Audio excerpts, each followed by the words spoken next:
Assalamualaikum warahmatullahi wabarakatuh. Kembali lagi bersama saya Mustaqim Aimi. Baiklah, sekarang saya akan menjelaskan tentang materi tentang statistik. Yang pertama, kita tinjau dulu kompetensi. Kompetensinya, standar kompetensi yaitu melakukan pengolahan dan penyajian data. Kompetensi dasarnya menyajikan dan menafsirkan data dalam bentuk tabel, diagram batang, diagram garis, dan diagram lingkaran. Baiklah, selanjutnya tujuan. Tujuan penyajian data adalah yang pertama, memberikan gambaran yang sistematif tentang peristiwa-peristiwa yang merupakan hasil penelitian atau observasi. Yang kedua, data lebih cepat ditangkap dan dimengerti. Yang ketiga, memudahkan dalam membuat analisis data. Yang keempat, membuat proses pengambilan keputusan dan kesimpulan lebih cepat, dan akurat. Selanjutnya, kita ke materi yang pertama. Baiklah, di sini kita akan menjelaskan tentang data dan statistik.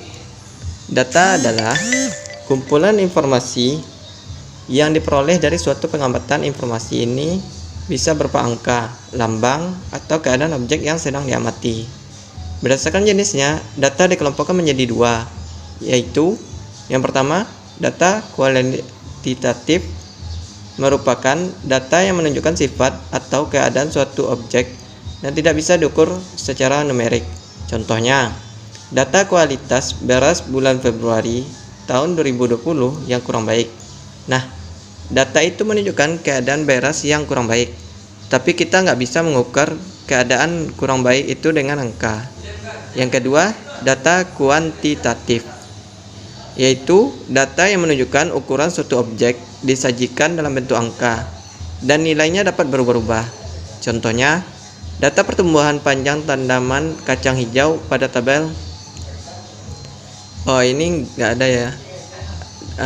Dari misalnya itu kan contohnya itu data pertumbuhan panjang tanaman kacang hijau. Dari data itu kita bisa mengetahui perubahan panjang batang kacang hijau dari angka yang diperoleh.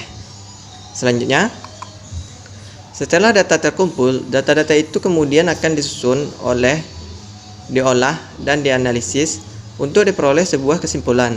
Nah, ilmu yang mempelajari bagaimana cara mengumpulkan, menyusun, menyajikan, menganalisis, dan mempresentasikan data adalah statistik. Jadi statistik itu adalah ilmu yang mempelajari bagaimana cara mengumpulkan, menyusun, menyajikan, menganalisis, dan mempresentasikan data. Jadi statistik ini banyak diterapkan di banyak bidang. Misalnya dalam bidang ilmu sosial dan kependudukan. Statistika dapat digunakan untuk berbagai tujuan, salah satunya sensus penduduk. Pengertian populasi dan sampel. Populasi merupakan keseluruhan objek yang menjadi sumber data penelitian. Populasi ini bisa berupa manusia, hewan, tumbuhan, dan peristiwa, dan lainnya. Sementara itu, sampel adalah bagaimana dari populasi yang dapat menggambarkan sifat atau ciri populasi tersebut. Sampel harus benar-benar dapat mewakili dan mencerminkan karakteristik dari populasi yang menjadi objek penelitian. Sebagai contoh, kamu ingin melakukan penelitian terhadap siswa di sekolahmu mengenai kegiatan ekstrakurikuler yang mereka pilih. Oleh karena itu, yang menjadi populasi adalah seluruh siswa di sekolahmu. Tapi untuk memudahkan dan mempersingkat waktu, kamu juga masih bisa melakukan penelitian dengan mengambil beberapa sampel saja, asal sampel itu masih mewakili populasi yang menjadi objek penelitianmu. Misalnya yang menjadi sampel adalah teman-teman sekelasmu. Baiklah, itulah materi pertama. Kita lanjutkan kepada materi yang kedua. Di materi kedua ini ada tabel. Terdapat 3 macam penyajian data dalam bentuk tabel, yaitu sebagai berikut. Yang pertama, tabel baris dan kolom. Tabel baris dan kolom adalah tabel yang memuat keterangan mengenai satu hal, golongan, kelompok, atau satu karakteristik saja. Karakteristik yang ditunjukkan bisa berupa jumlah, frekuensi, ukuran, kadar, atau presentasi. dan lain sebagainya. Ini merupakan bentuk tabel yang paling sederhana dan paling mudah dibuat.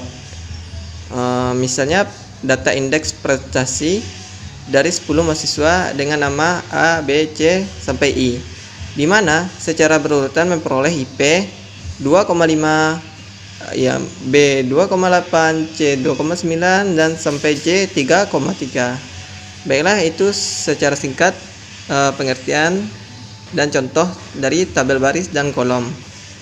Selanjutnya, tabel kontingensi. Tabel kontingensi ini berbeda dengan tabel baris dan kolom. Tabel kontingensi digunakan untuk data yang memiliki lebih dari satu kategori atau kelompok. Contohnya, data pada gambar di bawah ini. Di gambar tersebut diketahui data jumlah murid berdasarkan jenis kelaminnya. Nah, data tersebut memiliki dua kategori, yaitu tingkatan dan jenis kelamin. Oleh karena itu, bentuk penyajiannya akan seperti ini. Jumlah murid sekolah di daerah X menurut tingkat kelas dan jenis kelamin. Jadi gambaran tabelnya seperti ini ya adik-adik. Baiklah, selanjutnya yang ketiga, tabel distribusi frekuensi. Ada tabel distribusi frekuensi. Tabel ini digunakan untuk data yang dikelompokkan dalam suatu interval atau selang nilai. Setiap interval nilai memiliki frekuensi banyak data. Biasanya kalau data yang kamu peroleh itu cukup banyak, kamu bisa menjadikannya dalam tabel ini agar bentuknya jadi lebih sederhana. Coba perhatikan contoh berikut. Nah, seperti ini ya contohnya, teman-teman.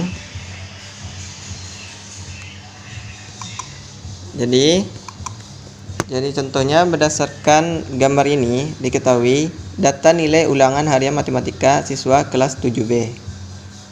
Nah, jumlah siswanya ada 30 dan nilainya juga beragam, mulai dari 61 sampai 100. Sebenarnya kamu bisa menyajikan data tersebut dalam tabel baris dan kolom, tapi akan lebih sederhana jika membuatnya dalam tabel distribusi frekuensi. Jadi data dikelompokkan terlebih dahulu ke dalam beberapa interval. Kalau pada gambar terdapat 4 interval, yaitu 61 sampai 70. 61 sampai 70 ini adalah nilainya dan seterusnya.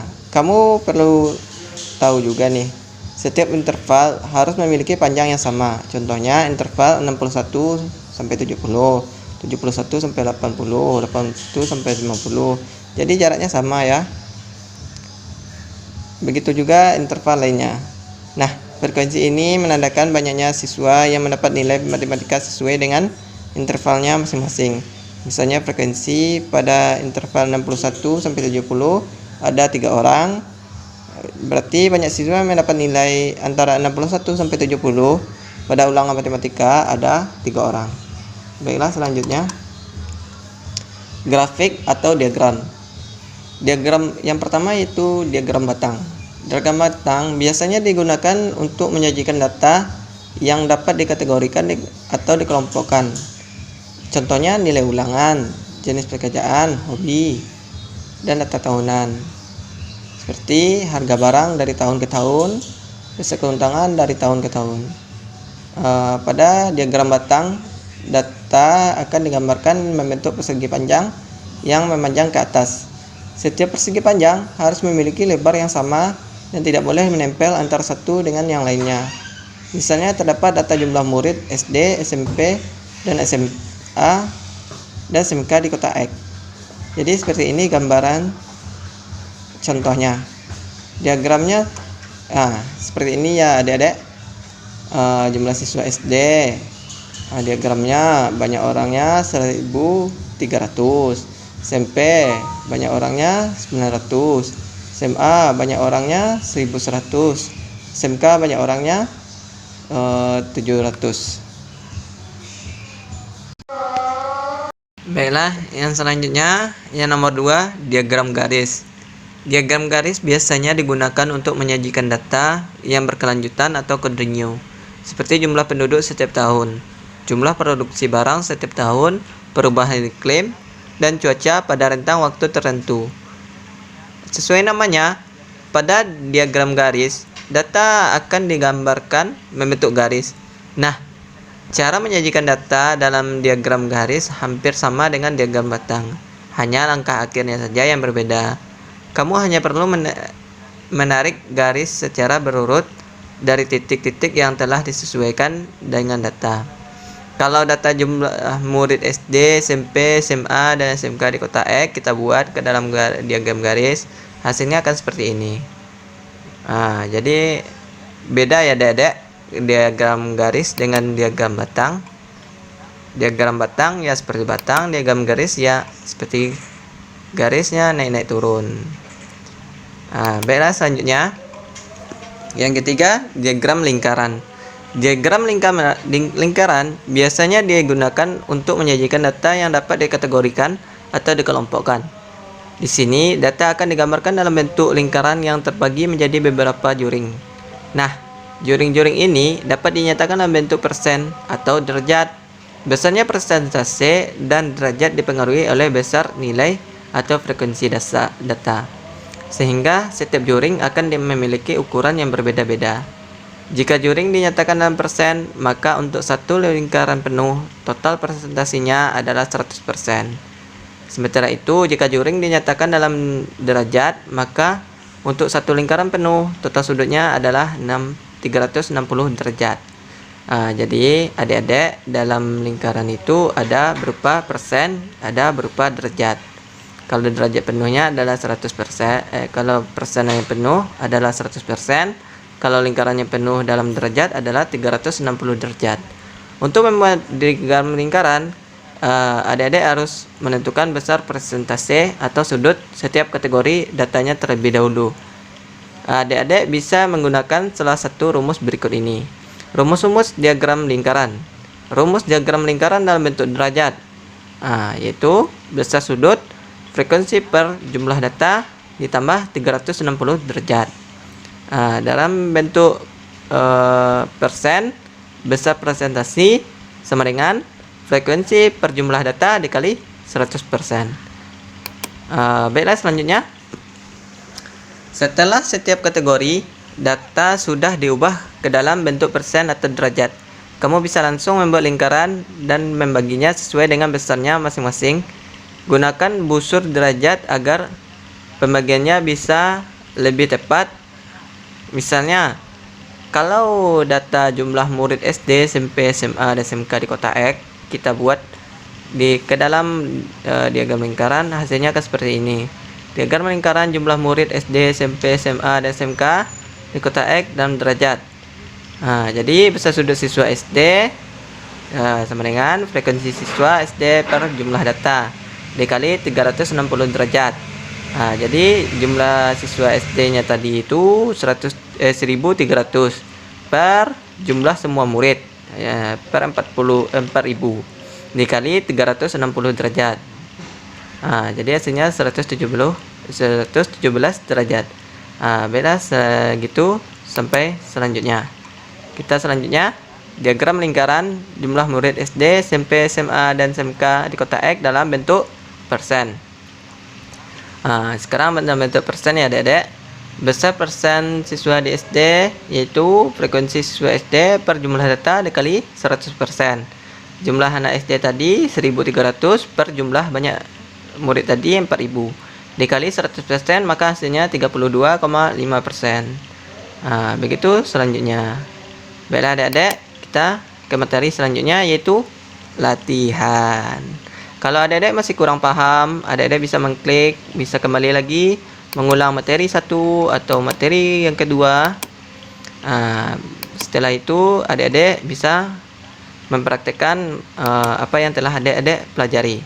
Kita ke latihan. Sebelum mengerjakan latihan, baca dengan teliti soal yang diberikan. Yang kedua, soal terdiri dari 10 soal objektif. Pilihlah salah satu jawaban yang dianggap benar. Klik jawaban dengan mengklik A, B, C, atau D.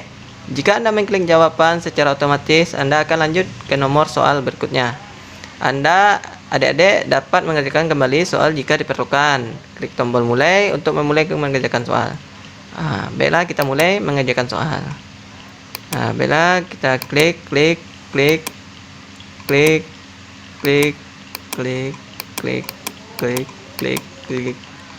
Nah, maka setelah adik-adik menjawab pertanyaan, maka memperoleh hasilnya. Kalau adik-adik pengen mengulang, silakan adik-adik mengklik tombol ulang. Kalau adik-adik tidak mau mengulang, bisa mengklik tombol home.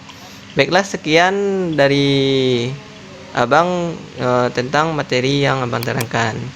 Mungkin hanya ini yang bisa Abang sampaikan. Kalau ada salah dan kekurangan, Abang minta maaf.